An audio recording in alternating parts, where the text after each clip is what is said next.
پانچ لائن کے معزز دوستو السلام علیکم۔ بھارت نے لانگ رینج براموس میزائلز لداخ میں نصب کر دیے، چین کو بڑی دھمکی دے ڈالی، تمام چینی شہر بھارت کے میزائلوں کے نشانے پر، بھارتی میڈیا پر جشن منایا جا رہا ہے، چین نے بھی پلٹ کر وار کر دیا، سائلنٹ ہنٹر یعنی خاموش شکاری نامی ایک خطرناک ہتھیار بارڈر پر لے آیا۔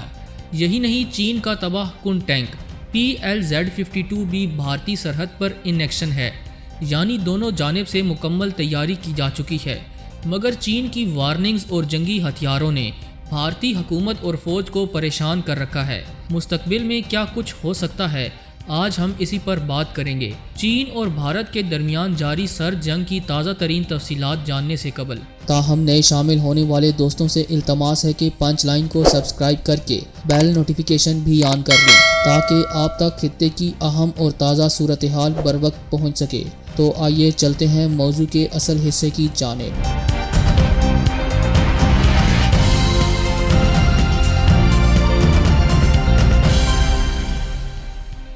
ناظرین گرامی، چین اور بھارت کے درمیان کوئی مستقل سرحد نہیں ہے۔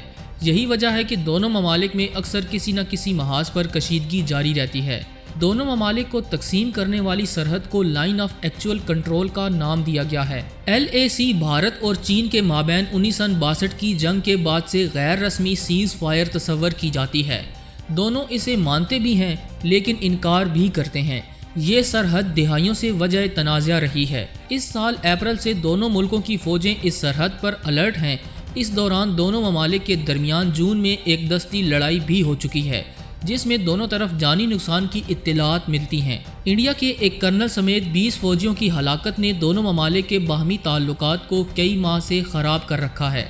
دونوں ممالک کے مابین کئی سفارتی اجلاس بھی منعقد ہوئے اور ان میں یہ زور دیا گیا کہ جنگ کسی بھی معاملے کا حل نہیں۔ یہ بھی کہا گیا کہ دونوں ممالک مسائل کا حل سفارت کاری کے ذریعے نکالیں گے۔ اس سب کے باوجود انڈیا کی طرف سے متنازع لداخ میں فوجی دستوں میں مسلسل اضافہ دیکھنے میں آتا رہا ہے۔ رواں ماہ کے آغاز میں بھارت اور چین کے وزرائے دفاع نے روس کے دارالحکومت ماسکو میں ملاقات کے دوران باہمی کشیدگی اور باہمی تعلقات پر تبادلہ خیال کیا تھا۔ یہ ملاقات چین کے وزیر دفاع کی بھارتی ہم منصب سے ملاقات کی خواہش کے بعد ممکن بنی تھی۔ 2 گھنٹے سے زائد کی ملاقات کے بعد بھارت کی جانب سے جاری ایک بیان میں کہا گیا تھا کہ LAC پر جلد از جلد امن قائم کرنے اور کشیدگی کو کم کرنے کے لیے دونوں ممالک کے درمیان سفارتی اور فوجی سطح پر مذاکرات کا سلسلہ جاری رہنا چاہیے۔ معزز دوستو، اب کی بار سرحد سے موصول ہونے والی ایک اور اہم خبر نے پوری دنیا کو حیران کر کے رکھ دیا ہے۔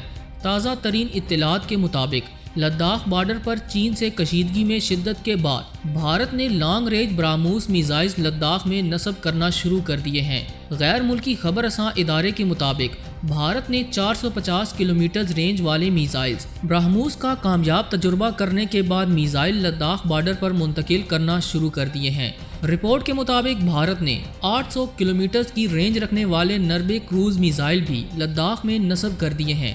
یہ اقدام بھارت اور چین کے درمیان حالیہ بیان بازی کے بعد صورتحال کشیدہ ہونے کے باعث کیے گئے ہیں۔ تفصیلات کے مطابق بھارت نے بدھ کے روز اڑیسہ میں براموس سپر سانک میزائل کا کامیاب تجربہ کیا۔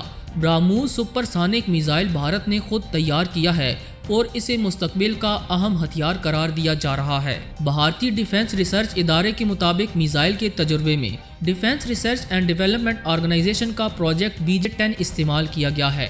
بھارتی اخبار ہندوستان ٹائمز کی رپورٹ کے مطابق چین کی جانب سے تبت اور شنگ جیانگ میں ایئر ٹو ایئر میزائل نصب کرنے کے بعد بھارت نے سب سانک میزائل نربے بھی لداخ بارڈر پر نصب کر دیے ہیں تاکہ پیپلز لبریشن آرمی کی جانب سے کسی بھی قسم کے حملے کا فوری جواب دیا جا سکے۔ واضح رہے کہ چین اور بھارت کے درمیان تازہ کشیدگی چینی دفتر خارجہ کے بیان کے بعد بڑھ گئی تھی جس میں چین نے بھارت کی لداخ میں تعمیرات کو غیر قانونی کہا تھا۔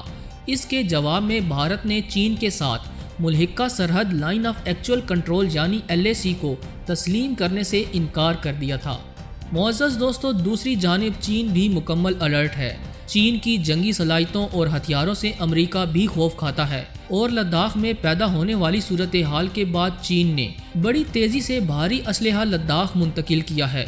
چائنا کے بھاری ٹینکس توپ خانے اور میزائل سسٹم اس وقت لداخ میں بھارتی فوج کی موت کی علامت بنے ہوئے ہیں اور اکتوبر میں بڑی جنگ کا اندیا بھی دے دیا گیا ہے۔ تاہم گزشتہ روز ایک اور خبر بھی سامنے آئی جس نے پورے بھارت پر لرزہ طاری کر رکھا ہے۔ چین نے سائلنٹ ہنٹر نامی ایک خطرناک ہتھیار لداخ میں نصب کر دیا ہے۔ سائلنٹ ہنٹر یعنی خاموش شکاری نامی یہ ہتھیار چین کا ایک جدید اور انتہائی طاقتور لیزر ہتھیار ہے جو 2 کلومیٹر کی دوری سے بختر بند گاڑی کی فولادی چادر پھاڑ سکتا ہے اور اس کی مدد سے جنگی جہازوں کو بھی بآسانی گرایا جا سکتا ہے۔ اسے دیکھنے کے بعد مغربی دفاعی ماہرین یہ سوچنے پر مجبور ہو گئے ہیں کہ اگر چین کے پاس اتنے طاقتور ہتھیار موجود ہیں تو مستقبل میں جنگ کی صورت میں مخالفین کو سوائے ذلت و رسوائی کے کچھ نہیں مل سکتا۔ یہی وجہ ہے کہ بھارتی فوج اور انٹیلیجنس نے اطلاع پا کر مودی کو خبردار کیا تھا کہ بھارتی فوج کسی طور چین کا مقابلہ نہیں کر سکتی۔ تاہم مودی اور اس کے کم عقل وزراء نے چین سے پنگا لیا اور اب بھارت کے لیے بڑی مشکلات پیدا ہو رہی ہیں۔ لیزر ہتھیار کے ساتھ ساتھ چائنا نے گزشتہ روز اپنے طاقتور ترین ٹینک PLZ-52 کو بھی لداخ کی سرحد پر تعینات کر دیا ہے۔ 100 کے قریب ان ٹینکس کی بڑی کھیپ لداخ میں اتار دی گئی ہے۔ PLZ-52 ہاؤٹرز توپ کا ایکسپورٹ ورژن کہلاتا ہے اور اپنے انجن کی طاقت پر حرکت کرنے کے قابل۔ یہ توپ اتنی طاقتور ہے کہ یہ 103 کلومیٹر دور تک گولہ پھینک کر اپنے ہدف کے پرخچے اڑا سکتی ہے۔ معزز خواتین و حضرات، بھارت اور چین کے درمیان جاری تصادم کے حوالے سے عالمی ماہرین بھی یہ اشارے دے رہے ہیں کہ کسی وقت بھی جنگ کی چنگاری بھڑک سکتی ہے۔ مودی اپنی ہٹ دھرمیوں سے باز نہیں آ رہا اور اپنے فوجیوں کو اقدامات کرنے پر اکسا رہا ہے۔ چین نے واضح طور پر یہ پیغام دے رکھا ہے کہ چین اپنے موقف سے پیچھے نہیں ہٹے گا اور نہ ہی لداخ سے واپس جائے گا۔ خود بھارتی دفاعی تجزیہ کار اور سابق جرنیل یہ انکشاف کر رہے ہیں کہ چائنا نے لداخ، تبت، پینگانگ تسو جھیل اور دیگر ملحقہ ریاستوں پر قبضہ کر رکھا ہے، لیکن مودی سرکار جھوٹ پر جھوٹ بول کر عوام کو بے وقوف بنا رہی ہے۔ جبکہ دوسری جانب پاکستان نے انتہائی تدبرانہ طریقے سے کشمیر کے مسئلے کو عالمی پلیٹ فارمز پر اجاگر کرنے کا سلسلہ جاری رکھا ہوا ہے۔ اقوام متحدہ کے حالیہ سیشن میں جس طرح بھارت کو رسوائی کا سامنا کرنا پڑا، اس نے پاکستان کے موقف کو مزید مضبوط کر دیا ہے، جس سے اندازہ لگایا جا سکتا ہے کہ آنے والے دنوں میں بھارت چین، پاکستان اور کشمیر کے حوالے سے اہم فیصلے لے سکتا ہے۔ چین اور بھارت کے درمیان جاری سرد جنگ کے حوالے سے آپ دوستوں کی کیا رائے ہے؟ کیا اکتوبر میں بڑی جنگ ہو سکتی ہے؟ کیا بھارت کو ایک بار پھر سے بڑی شکست سامنا ہوگا؟ اپنی قیمتی رائے کا اظہار کمنٹ سیکشن میں کیجیے گا۔ اور اگر پوری امید ہے کہ آج کی یہ ویڈیو آپ کو بے حد پسند آئی ہوگی۔ ویڈیو پسند آنے کی صورت میں اسے لائک کرتے ہوئے دیگر دوستوں سے شیئر کریں اور ہمارے چینل کو سبسکرائب کرنا ہرگز نہ بھولیں۔ آج کی ویڈیو میں بس اتنا ہی۔ اگلی ویڈیو تک کے لیے اللہ نگہبان۔